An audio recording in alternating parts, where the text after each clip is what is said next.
Across the globe, SUPNews TV is your #1 station focusing on business, economy, and development.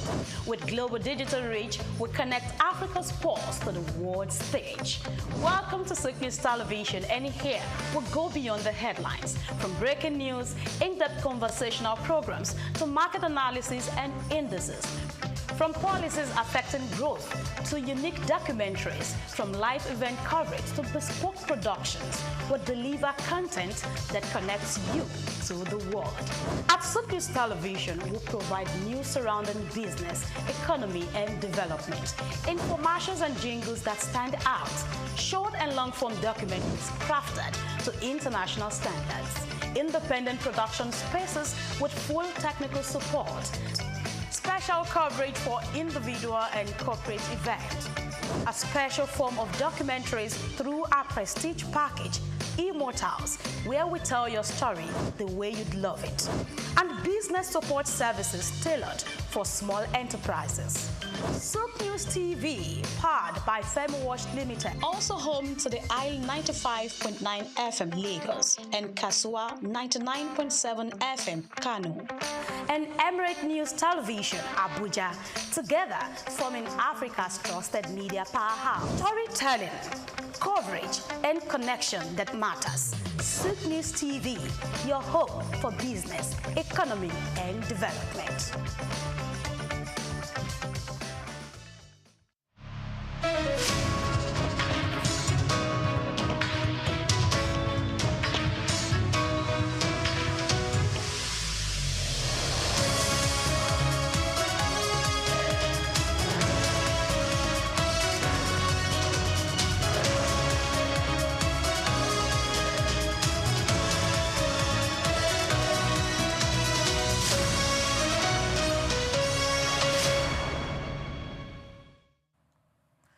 Welcome back. The World Bank has launched the rollout of its blockchain-powered platform, FundsChain, to enhance transparency, accountability, and efficiency in the management of donor-funded development projects. The initiative marks a significant technological shift in how project funds are tracked and managed, beginning with 6 pilot projects globally. In Nigeria, the Office of the Accountant General of the Federation confirmed it is aligning with the platform by instituting several management reforms. These are aimed at tightening oversight and strengthening financial governance across all World Bank-funded projects in the country.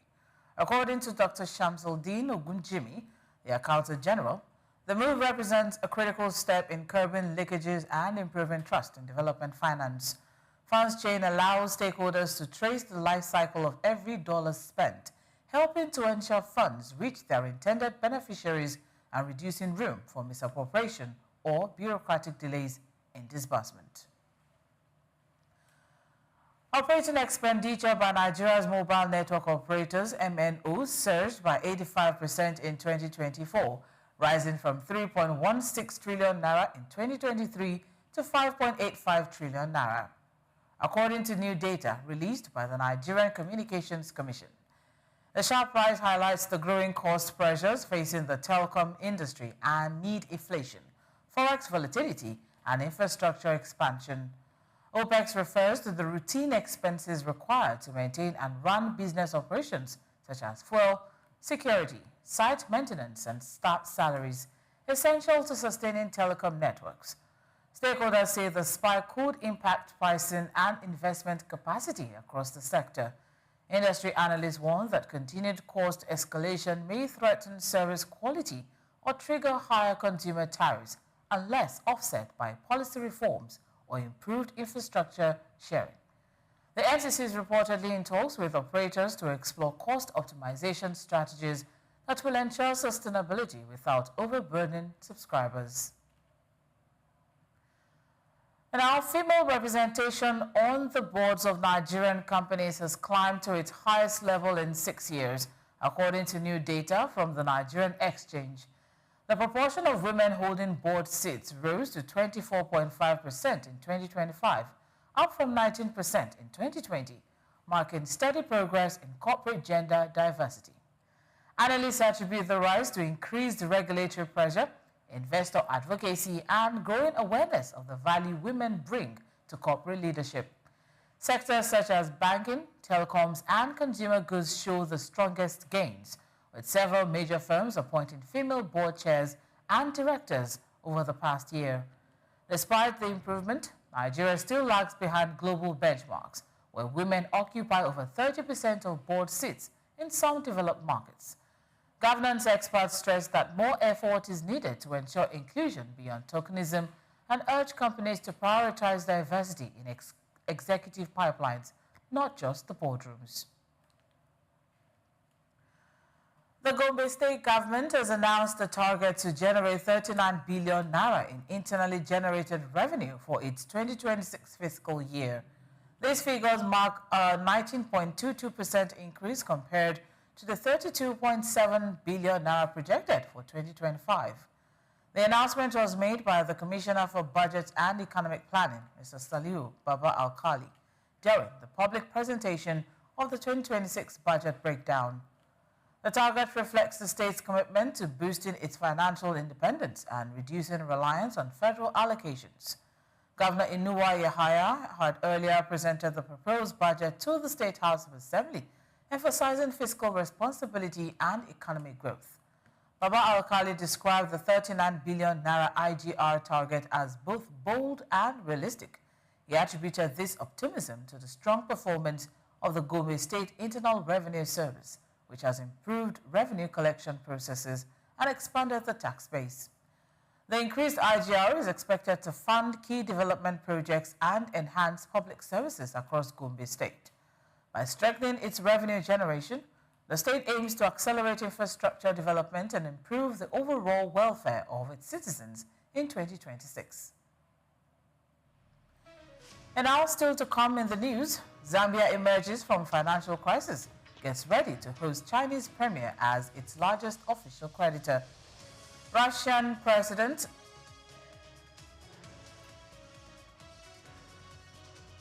Stay with us. This is the World News on Sook News Television. We'll be right back.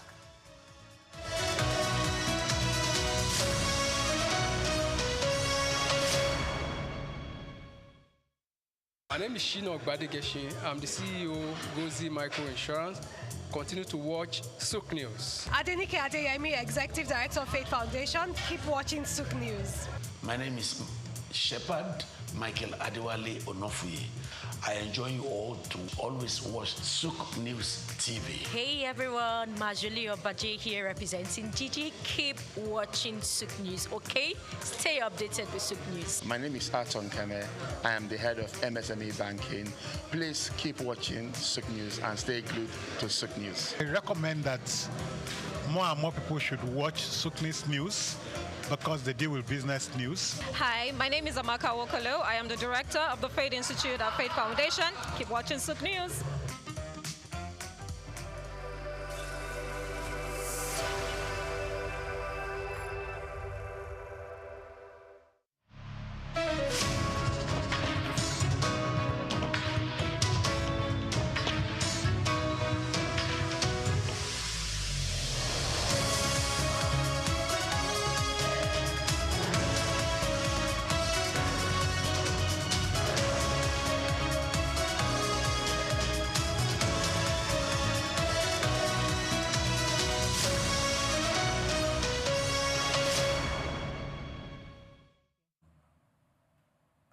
Welcome back. You're still on to the World News on Sook News Television.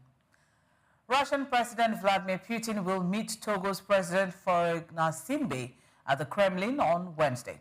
The meeting aims to strengthen diplomatic and economic relations between Russia and Togo, a key phosphate producer on the West African coast.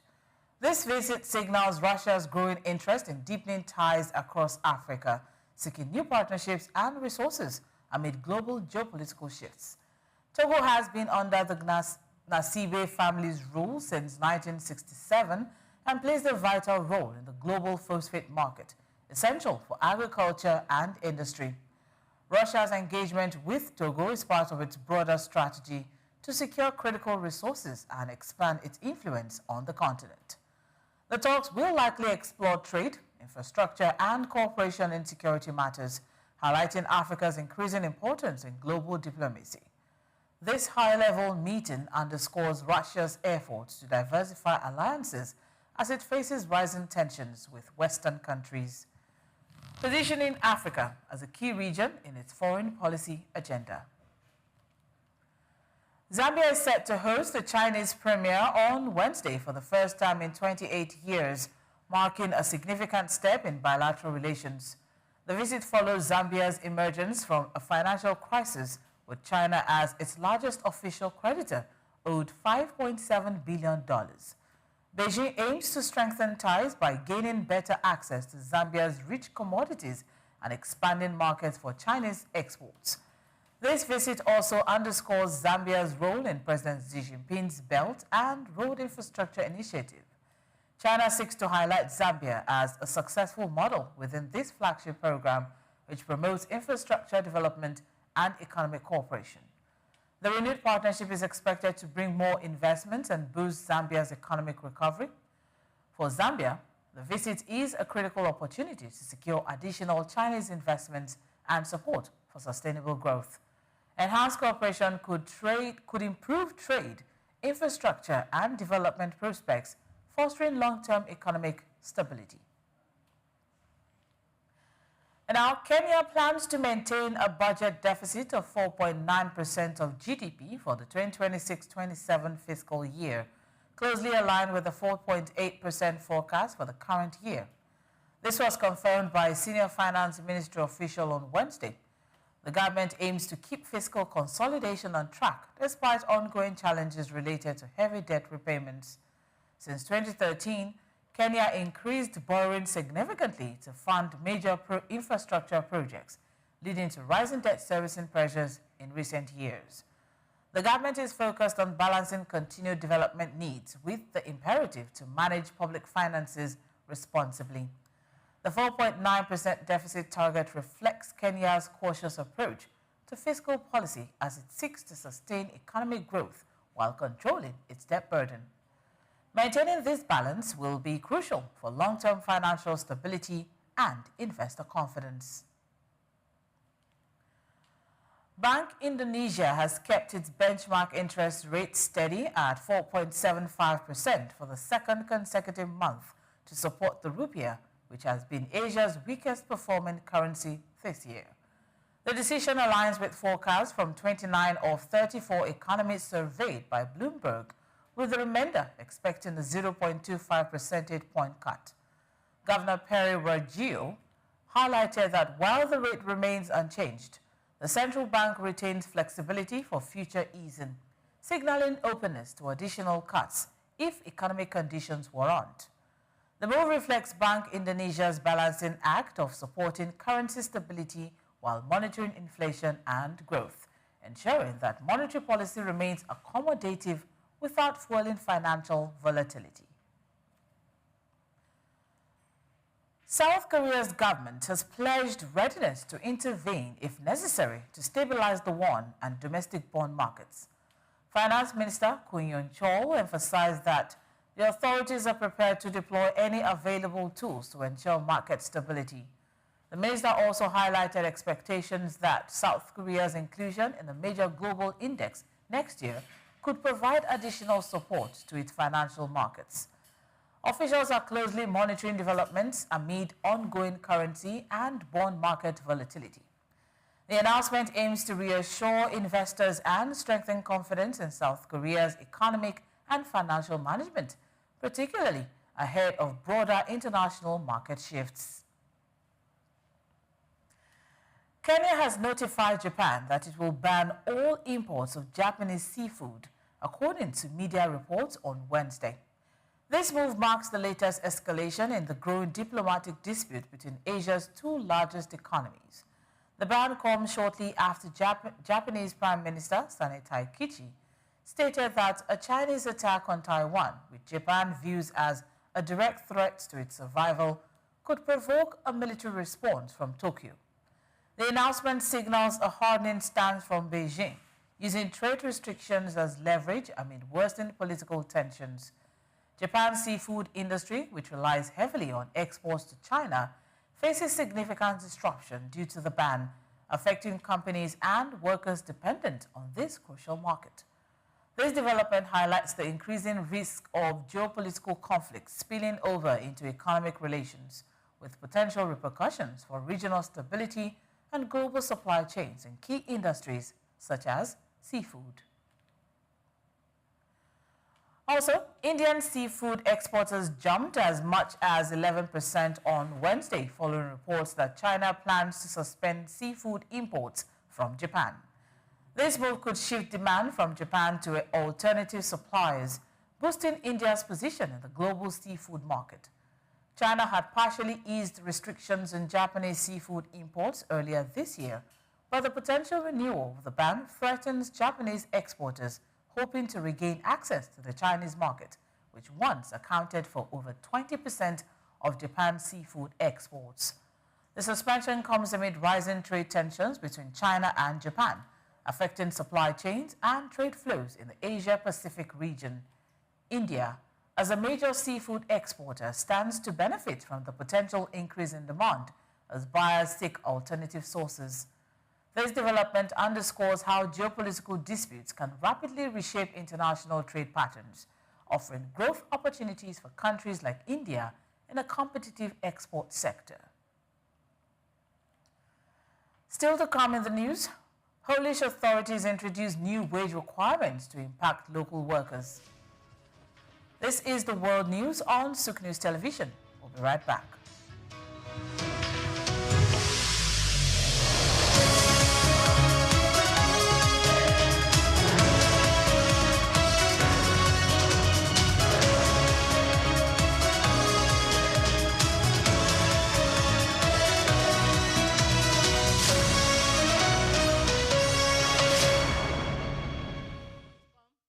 For more than a century, Zambia has stood as a prominent figure in the mining sector, particularly renowned for its copper production, which remains a cornerstone of the nation's economy.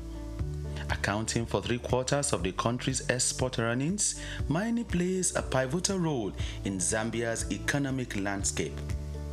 The focal point of this mining activity is the Copperbelt province, home to major copper mines like Lumwana and Konkola, alongside Sentinel in the northwestern province. These mines, operated by renowned international firms such as Barrick and Vendetta Resources, hold majority foreign ownership, with Zambia Consolidated Copper Mine Investment Holdings retaining minority stakes. Smaller mines in the Copperbelt region, backed by investors from countries like China, Brazil, and South Africa, contribute to Zambia's diversified mining landscape. However, the country's mining sector faces various challenges, hindering the potential growth trajectory. Fiscal policies introduced by the government, including royalty increases, the taxation policies, have negatively impacted mining profitability. Also, price volatility in global markets, infrastructural deficiencies like inadequate transportation networks, power shortages, and an uncertain regulatory environment further increases the sector's challenges. Moreover, labor disputes, safety concerns, and geopolitical risks stemming from political instability poses additional hurdles to Zambia's mining sector.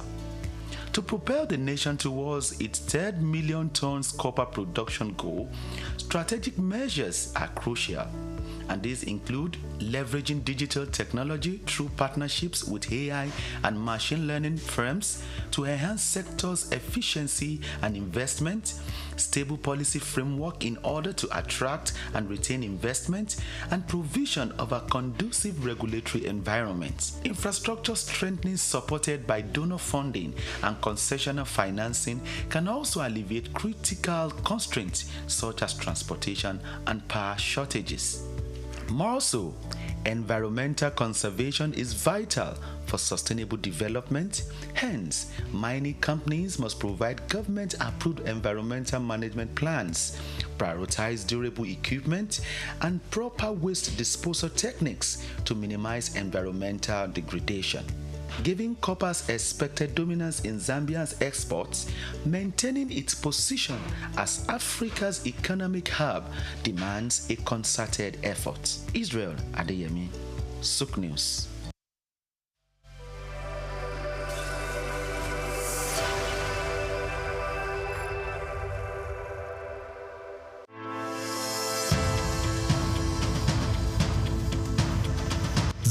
Interest in Nigeria's lithium reserves comes as countries worldwide scramble to secure supplies of the mineral which is essential for powering the green energy revolution. In this special report by Bayo Olaoye, the need to harness this resource for growth and development is examined with the evolution of electric vehicles and renewable energy storage systems. Lithium is a key component in the production of batteries for electric vehicles and renewable energy storage systems, and Nigeria is positioning itself to become a major player in the global lithium market. Nigeria's vast lithium reserves, valued over $34 billion, is no doubt attracting world attention, while lithium factories are springing up in different parts of Nigeria already. The attention of the international mining industry is also focused on lithium because it is critical raw material for the production of solar panels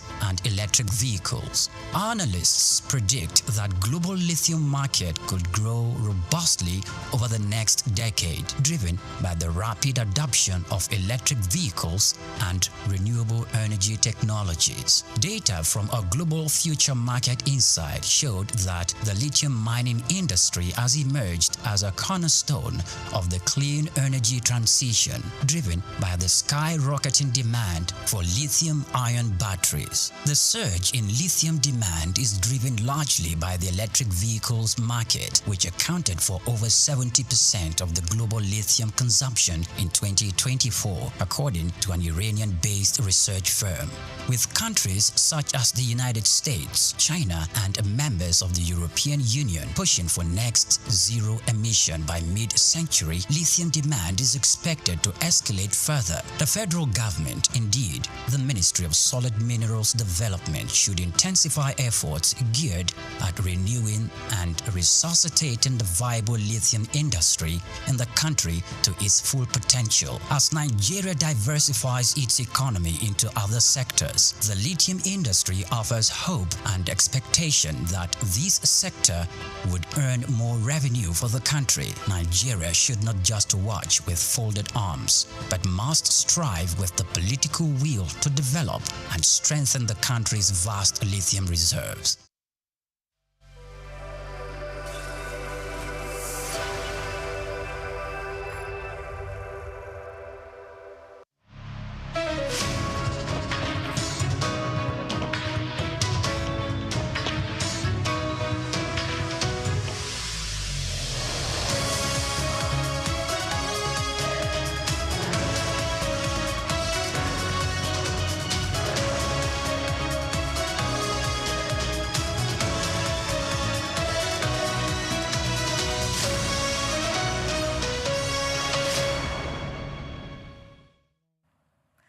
Welcome back to World News on Sook News Television.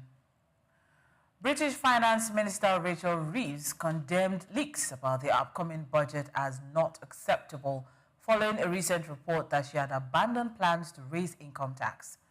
The leak last week caused bond prices to plunge, unsettling financial markets ahead of the critical budget announcement. Reeves faces the challenge of raising tens of billions of pounds to meet the government's fiscal targets. Market expectations have largely focused on an income tax increase as the primary method to achieve these goals. The uncertainty fueled by the leak has heightened tensions in the financial sector, complicating the government's efforts to maintain economic stability. Reeves' strong rebuke highlights the government's commitment to fiscal discipline while warning against premature disclosures that can disrupt markets and undermine policy effectiveness. And now, Polish authorities have introduced new wage requirements that will impact both local employees and foreign workers holding various permits. Starting January 1, 2026, employers must comply with increased minimum salary levels as part of an updated national wage policy. This adjustment applies to Polish nationals and foreigners working under work permits and single permits. The changes aim to align wage standards with economic growth and living costs, ensuring fair compensation across all sectors. Revised thresholds also affect specific permit categories, reflecting Poland's commitment to regulating labor market fairness and protecting workers' rights. For employers, this means revisiting salary structures and contract terms to meet the new legal minimums. For foreign workers, the update secures better pay conditions while working in Poland. The move is expected to influence hiring practices and labor mobility within the country starting next year. Iceland's central bank unexpectedly lowered its key interest rate by a quarter point to 7.25% earlier today, marking the lowest level in over 2 years. The decision, unanimously approved by policymakers, came as inflationary pressures eased, contrary to market expectations of no change. The move signals a shift towards a more accommodative monetary stance amid slowing domestic activity. Officials say the rate cut aims to support economic growth, which is contracting due to weaker demand and reduced output. Analysts highlight that the decision reflects confidence that inflation is stabilizing, allowing the central bank to focus on stimulating the economy while monitoring price trends. Market observers note that future adjustments will depend on domestic economic recovery and global financial conditions. The bank's action underscores delicate balancing act between maintaining price stability and supporting growth in a challenging economic environment. Lithuania announced it will reopen 2 border crossings with Belarus on Thursday, ending a closure that was imposed due to airspace disruptions caused by smugglers' balloons. The government made the announcement on Wednesday, with the Prime Minister's spokesperson confirming the reopening dates. The crossings were closed last month as a response to incursions by weather balloons originating from Belarus. These balloons disrupted air traffic and forced temporary closures at Vilnius Airport, heightened tensions between the two neighboring countries. The decision to reopen signals a potential easing of tensions and allows for the resumption of regular cross-border movement. However, Lithuania remains cautious amid ongoing regional security concerns linked to Belarus's actions. And now moving on to sports, Victor Osimhen, the 2023 CAF Men's Player of the Year, returns as a top contender for the 2025 award in a highly competitive race. The ceremony takes place on Wednesday night at Rabat, Morocco, with Osimhen facing stiff competition from Egypt and Liverpool's Mohamed Salah and Morocco's Achraf Hakimi of PSG. The award recognizes the best African footballers for performances between January 6th and October 15th, 2025. In the women's category, Nigeria Super Falcons captain Rasheedat Ajibade is among the nominees for the Women's Player of the Year, while goalkeeper Chiamaka Nnadozie aims for a 3rd consecutive award. The finalists were selected from an initial shortlist of 10 players announced on Sunday, highlighting the continent's top football talents. The event is a major highlight on Africa's sporting calendar, celebrating excellence and inspiring future generations of footballers across the continent.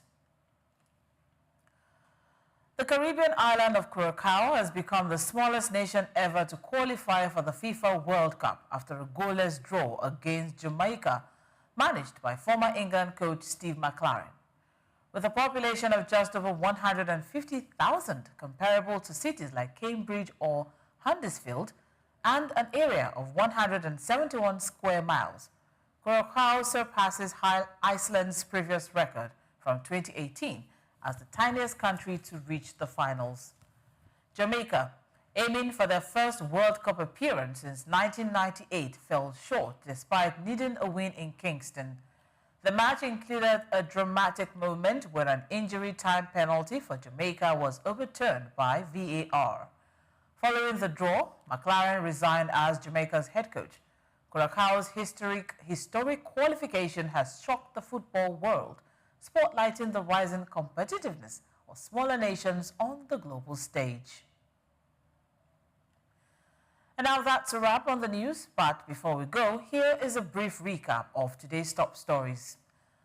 The federal government reaffirms commitment to developing local vehicle assemblers and accelerating electric vehicle infrastructure. Female representation on boards of Nigerian companies climbs to its highest level in 6 years, according to new data from the Nigerian Exchange. Vladimir Putin prepares to meet Togo's President Faure Gnassingbé at the Kremlin today, aims to strengthen diplomatic ties. British Finance Minister Rachel Reeves condemned leaks about the upcoming budget as not acceptable. Victor Osimhen faces stiff competition from Egypt and Liverpool's Mohamed Salah for 2025 award African Player of the Year. Many thanks for watching. I am Omobola Sandra. This is World News on Sook News Television.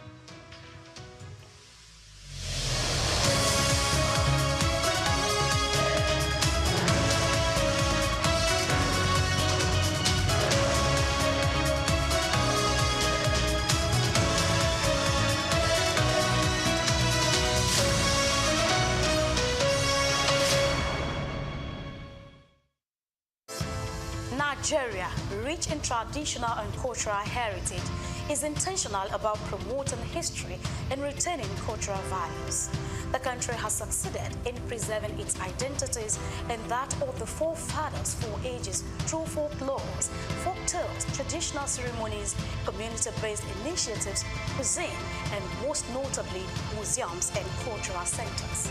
These institutions serve as invaluable repositories of history, ensuring that future generations remain connected to their roots and appreciate the diverse cultural tapestry of the nation. In Nigeria, there are over 38 museums comprising national, state, and privately owned institutions scattered across the country. Each of these museums plays a crucial role in safeguarding Nigeria's vast historical wealth, with collections that reflect the uniqueness of different ethnic groups, traditional practices, and historical transitions over time. In Lagos, the National Museum, located at the center of the city in Onikon, claims a notable collection of Nigerian art, including pieces of statuary, carvings, archaeological and ethnographical exhibits, among others. Of particular significance is the terracotta human head, known as Jema head, dated between 900 and 200 BC, which is part of the renowned Nok culture. The piece is named after Jema, the village where it was discovered. The museum is administered by the National Commission for Museums and Monuments and remain a key educational and historical attractions for visitors. Another prominent artifact housed within the museum is the famous Benin bronze head, an evidence to the artistic excellence of the Benin Kingdom. The museum has a lot of functions, some of which are to educate, to entertain, research, interpretation, conservation and preservation of our cultural heritage. And then the museum was established, Lagos Museum particularly, was established in 1957. It was formerly referred to as Department of Antiquities. So, well, the journey so far has been interesting because, we are here, to showcase our cultural heritage, not just to the country, but to the world. And we've had, we have series of, events that we do, that involve the community.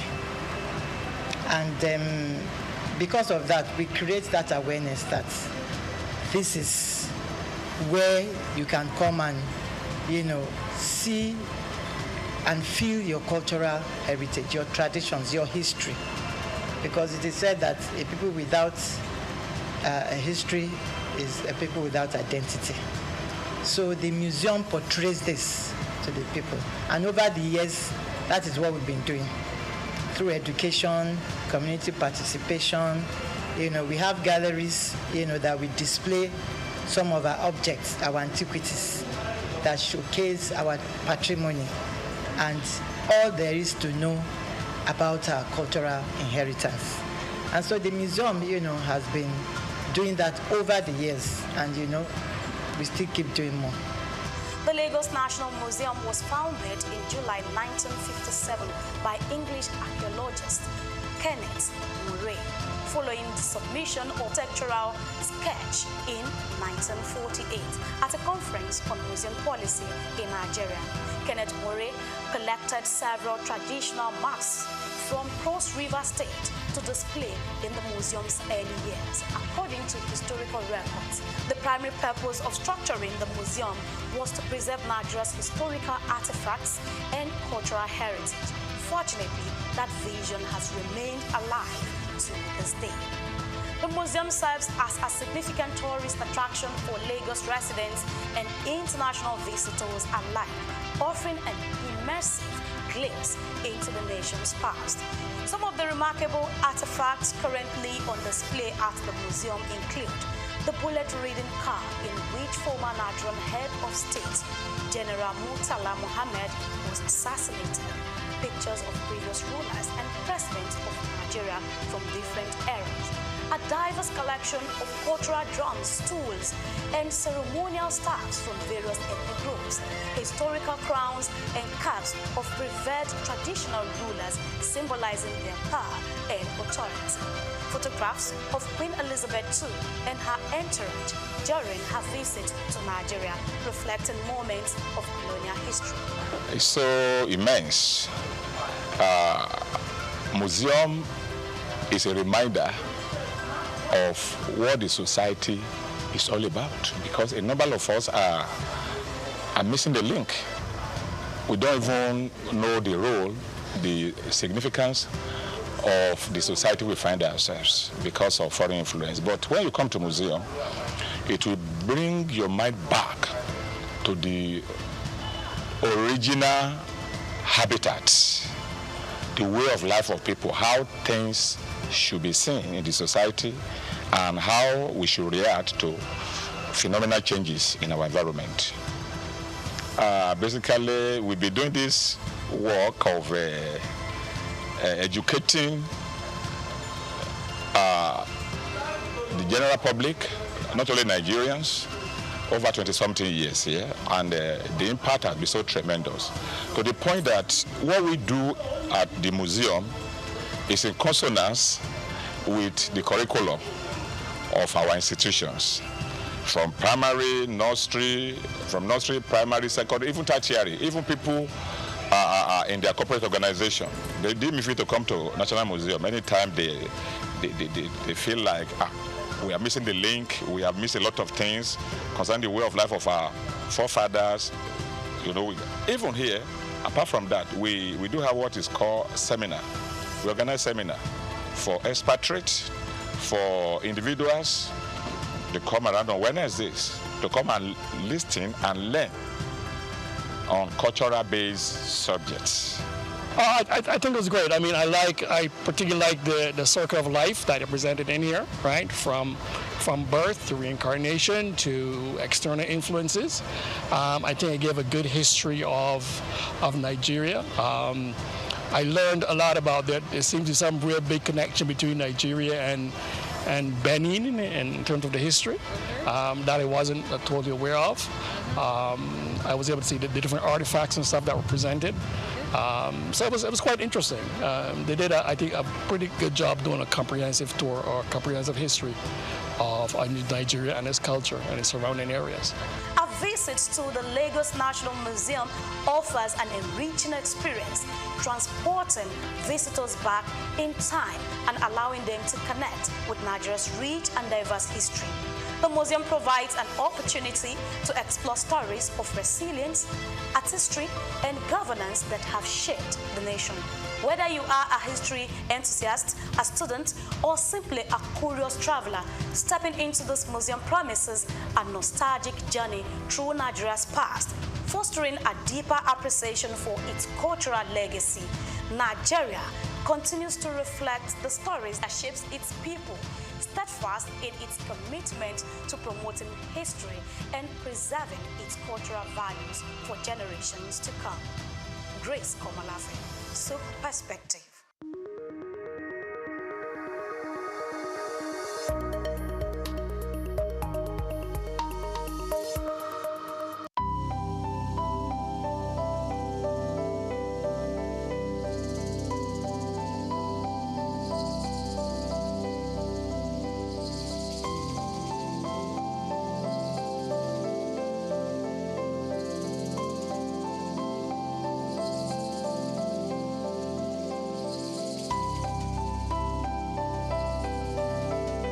Trafalgar Square, established in 1844, is a symbol of British naval history and a popular cultural spot in London. Named after the 1805 Battle of Trafalgar, it has been the site of celebrations, protests, and cultural events, representing the changing identity of the city. It houses several landmarks, like the Nelson Column, St. Martin in the Fields Church, and the National Gallery. The Nelson's Column, a tribute to a naval hero, is the main feature of Trafalgar Square. Standing 52 meters tall, completed in 1843, it honors Admiral Horatio Nelson's victory at Trafalgar. The column is topped with a statue of Nelson, and 4 bronze panels at its base show scenes from his battles. Surrounding it are 4 large bronze lions added in 1867, symbolizing British power. Iconic part of British culture, not just in its look, but this is very much the sort of centre of London. You know, whenever there's a celebration, a protest, it's a public space that's very important for a lot of not just people that live in London, but for the UK. You know, it's a place where people would congregate. You know, I remember being here all around the 2012 Olympics. It was very much one of the centerpieces of British iconic culture.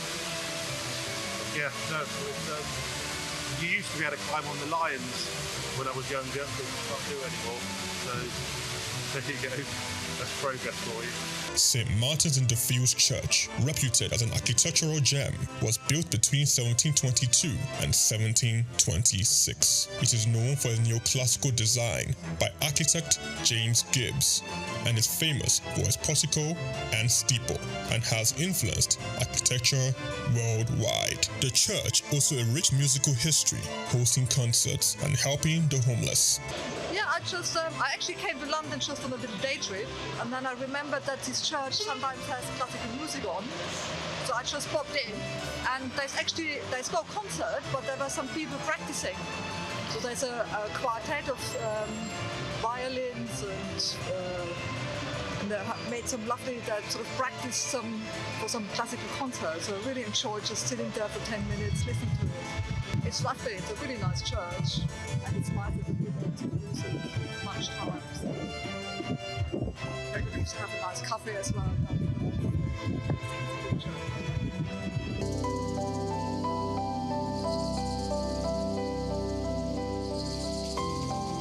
The National Gallery, founded in 1824, is a treasure trove of art.